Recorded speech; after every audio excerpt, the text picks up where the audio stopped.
નમસ્કાર દોસ્તો, શ્રીજી ક્લાસીસમાં તમારું સ્વાગત છે. આજે આપણે જોશું ધોરણ 8ની અંદર જે સેમ 2માં યુનિટ 3 છે એ ઓ આઉચ એની એક્ટિવિટી 4 છે. શરૂ કર્યા પહેલાં કહી દઉં કે હજુ સુધી તમે અમારી ચેનલને સબસ્ક્રાઈબ નથી કરી તેને સબસ્ક્રાઈબ કરો, અમારો વિડીયો ગમે તો એને લાઈક કરો અને તમારા મિત્રો સાથે શેર કરો. હવે આપણે સ્ટાર્ટ કરીએ એક્ટિવિટી 4 એનું. એ વર્ક ઇન પેર, જોડીમાં કામ કરો. રીડ એન્ડ અન્ડરસ્ટેન્ડ ડાયલોગ, સંવાદને વાંચો અને સમજો. Enact dialogue in the class, અને વર્ગમાં, ક્લાસ એટલે વર્ગમાં તમારા સંવાદને ભજવો.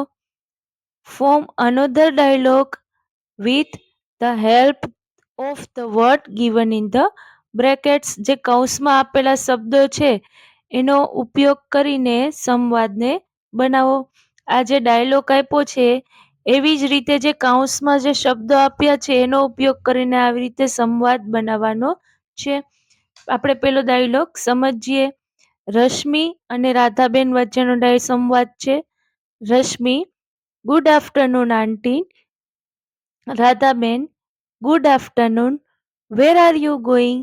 રાધાબેન છે રશ્મિને પૂછે છે કે ગુડ આફ્ટરનૂન, તું ક્યાં જઈ રહી છે? Rashmi: I am going to the market.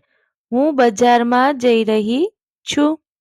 Radhaben: will you bring some sugar for me? Radhaben એમ પૂછે છે કે તું મારા માટે થોડી ખાંડ લાવીશ? રશ્મિ: વાય નોટ, એટલે શા માટે નહીં એમ. હાઉ મચ આંટી, કે કેટલી ખાંડ જોઈએ છે એમ પૂછે છે. રાધાબેન: 2 kgs પ્લીઝ, 2 કિલો લેતી આવજો એમ. Rashmi: sure, see you. હા ચોક્કસ, આવજો.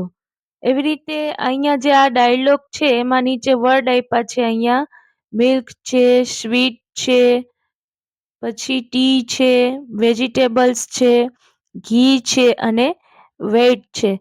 એવી રીતે આ શબ્દોનો ઉપયોગ કરીને ઉપરની જેમ જ ડાયલોગ બનાવવાના છે.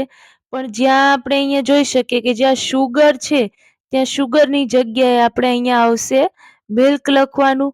હવે અહીંયા આપણે શુગર હતું એટલે કેજીસમાં લખ્યું, મીટર કેજીસમાં લખ્યું, પણ હવે અહીંયા મિલ્ક હશે તો મિલ્કની જગ્યાએ અહીંયા આપણે લીટર લેવાનું લખશું. પછી સ્વીટ છે તો અહીંયા આપણે શુગરની જગ્યાએ સ્વીટ લખશું અને અહીંયા આવશે કિલોમાં આવશે. પછી ટી છે, ટીનું આપણે પેકેટ લખીએ. પછી આપણે અહીંયા જોઈ શકીએ વેજીટેબલ્સ છે તો અહીંયા કેજીસ કિલોમાં આવશે. પછી ઘી છે આપણે ગ્રામમાં લખીએ. પછી આ વેઇટ છે એને આપણે કિલોમાં લખી શકીએ. અહીંયા આપણે આવી રીતે શબ્દ ચેન્જ કરીને ડાયલોગ બનાવી શકીએ છે. એવી રીતે બીજો સંવાદ છે જે અજય અને વિજય વચ્ચેનો છે.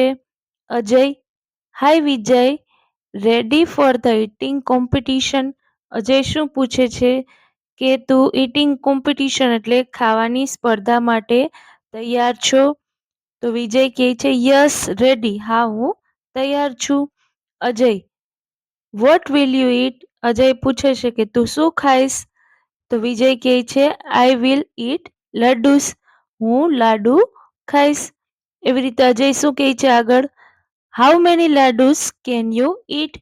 તું કેટલા લાડુ ખાઈ શકે છે? તો વિજય શું કહે છે કે તું કેટલા લાડુ ખાઈ શકે છે? તો વિજય કહે છે કે 5, કે હું 5 લાડુ ખાઈ શકું છું. Ajay: I can't believe, are you sure? Ajay એમ કહે છે કે આઈ કાન્ટ બિલીવ, એટલે હું આ વસ્તુ છે એ માની શકતો નથી. આર યુ શ્યોર, કે ચોક્કસ તું વિશ્વાસ છે કે તું 5 લાડુ ખાઈ શકીશ? તો વિજય શું કહે છે? યસ આઈ એમ કોન્ફિડન્ટ, હા મને વિશ્વાસ છે. એવી રીતે અહીંયા જ્યાં આપણે લડ્ડુ છે એની લડ્ડુની જગ્યાએ અહીંયા રોટી છે, ગુલાબ જાંબુ છે, પીઝા છે, મેંગો છે અને બનાના છે. એ શબ્દોનો ઉપયોગ કરીને તમે ફરીથી સંવાદ લખી શકો છો. અહીંયા તમારે નામ ચેન્જ કરી લેવાના અને જે વસ્તુ છે એ પણ ચેન્જ કરીને ફરીથી તમે નવો સંવાદ બનાવી શકો. હવે આપણે બી જોઈએ. Listen and understand the dialogue. સંવાદને સાંભળો અને સમજો. From new dialogue with the help of words given in the brackets. તમારે આવી રીતે જે નવો સંવાદ છે એ બનાવવાનો છે. હવે આ પેલો ડાયલોગ છે એ ઇન અ ગાર્મેન્ટ શોપ એટલે કપડાની દુકાન વિશેનો છે. હવે આપણે એમાં જોઈએ. Ruchir, mummy look what an arrangement.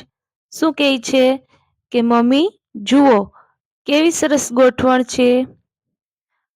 Malaben, yes dear, which T shirt do you like. હવે એમ પૂછે છે કે હા તને કયું ટી શર્ટ છે એ ગમે છે. Ruchir, the black one. શું કહે છે રુચિર કે મને કાળા કલરનું ટી શર્ટ છે એ ગમે છે.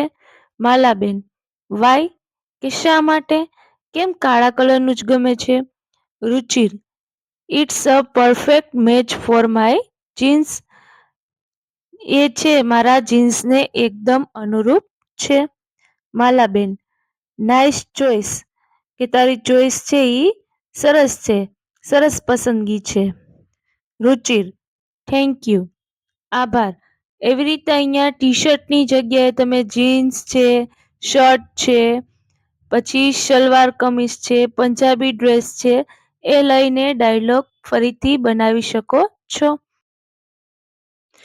હવે આ સંવાદ બીજો છે ઇન અ પ્રોવિઝન સ્ટોર. આશા અને શોપકીપર. આશા અને દુકાનદાર વચ્ચેનો સંવાદ છે. એમાં છે પેલું આશા, એક્સક્યુઝ મી, માફ કરો. શોપકીપર શું કહે છે, યસ લિટલ પ્રીટી ડોલ. હા કે નાની સુંદર ઢીંગલી. What can I do for you. હું તારી શું મદદ કરી શકું છું. Asha, my mother want red button for my dress. મારા મમ્મીને મારા ડ્રેસ માટે લાલ બટન જોઈએ છે. Shopkeeper, how many buttons does your mother want. શું કીધું શોપકીપર એટલે દુકાનદાર છે એ શું પૂછે છે કે તારા મમ્મીને કેટલા બટન જોઈએ છે. આશા, સી વોન્ટ્સ 1 ડઝન. 1 ડઝન એટલે 1 ડઝન એટલે 1 ડઝન એટલે એની અંદર આવશે 12 નંગ. તેમને 1 ડઝન જોઈએ છે. Shopkeeper, here you are. આ રહ્યા. આશા, થેન્ક યુ. આવી રીતે જ્યાં આપણે બટન્સ આપ્યા છે એની જગ્યાએ તમે અહીંયા સુગર છે, બિસ્કિટ છે, ટી છે, વેટ છે, ચોકલેટ છે, કંપાસ બોક્સ છે, આ બધા શબ્દોને લઈને તમે ફરીથી ડાયલોગ લખી શકો છો. હજુ સુધી તમે અમારી ચેનલને સબસ્ક્રાઇબ નથી કરી તો એને સબસ્ક્રાઇબ કરો. અમારો વિડીયો ગમે તો એને લાઈક કરો અને તમારા મિત્રો સાથે શેર કરો. આવી રીતે જ આગળ તમે ઇંગ્લિશ ભણવા માંગતા હોય તો અમારી ચેનલ સાથે બન્યા રહો અને તમારા મિત્રો સાથે અમારી ચેનલની લિંક છે એ શેર કરો.